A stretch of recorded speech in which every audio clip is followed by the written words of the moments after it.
एक बार फिर स्वागत है आपका सेहत एंड मोटिवेशनल टिप्स में डॉक्टर इसरार के साथ। आखिर आपके आंसू क्या कहते हैं? इन आंसुओं के पीछे क्या राज है?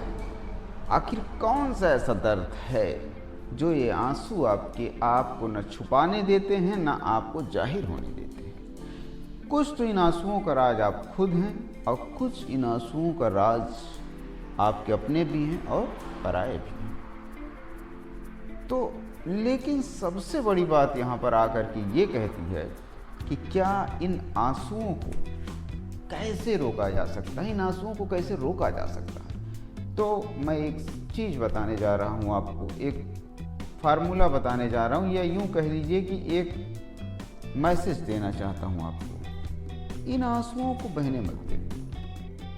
पीछे आप अपने इन आंसुओं के पीछे अपनी ही गलतियों को एक्सेप्ट कर लें तो जा करके आप इन आंसुओं पर काबू पा सकते हैं। कैसे?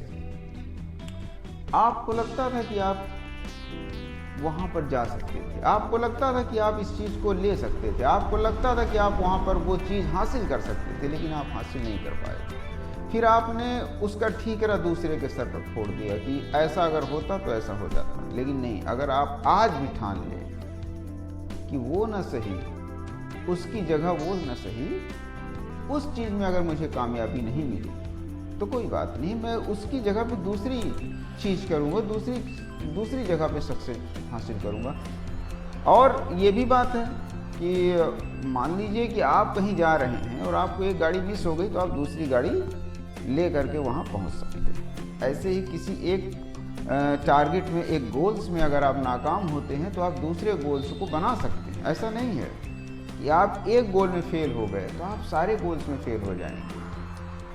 आप अगर करते रहेंगे तो नई नई चीज़ें आपके सामने आती रहेंगी और आप अपने गोल्स में, अपने फ्यूचर में, अपने सपनों को साकार कर पाएंगे।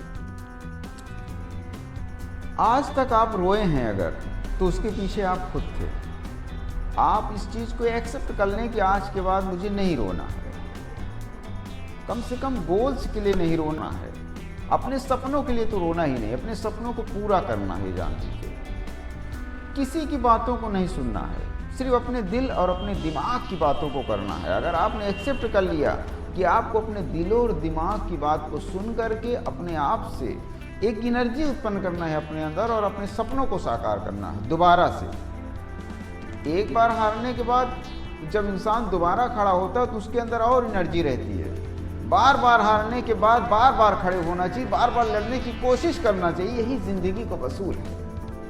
अब ये कि आपने किसी एक चीज़ में फेल हो गए तो आप फिर उसको करना ही छोड़ दिए, ये तो एक तरीके से आप मान के चलिए कि 100% बिना काम किए ही हार मान लेना है। नहीं, अगर आप चाहते हैं किसी चीज़ में सफल होना, कामयाब होना, सक्सेस होना, तो उसको आप बार बार करिए। ऐसा नहीं कि अगर एक गोल्स में आप फेल हो गए, एक जगह आप फेल हो गए तो आज फिर आप दूसरी जगह सक्सेस नहीं होंगे। नहीं, एक बार कोई खिलाड़ी आउट हो जाता है तो क्या दोबारा फील्ड में नहीं आता, दोबारा आकर के खेलता है। वो वही खिलाड़ी, वही प्लेयर शतक बनाता है। जो एक बॉल में पिछले मैच में आउट हो गया था, उसी ने दूसरे मैच में आकर के शतक बनाया। क्या सीख मिली कि वो ऐसा नहीं होता कि एक बार आप हार गए उसके बाद फिर आप दोबारा कोशिश ही नहीं की।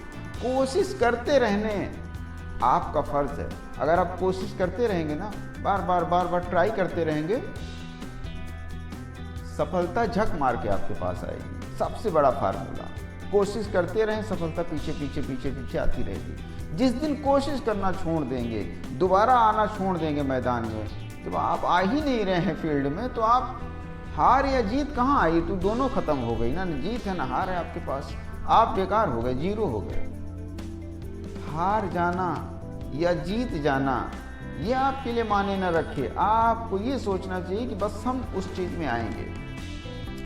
ऐसा होता है कभी कभी कि इंसान बहुत अच्छा रहता है और बार बार फेल होता है, बहुत अच्छा रहता है और बार बार फेल होता है, बार बार सीखता है, सीखते सीखते एक ऐसी सफलता पे पहुंचता है, एक ऐसी सक्सेस पे पहुंचता है कि दुनिया उसे सैल्यूट करती है।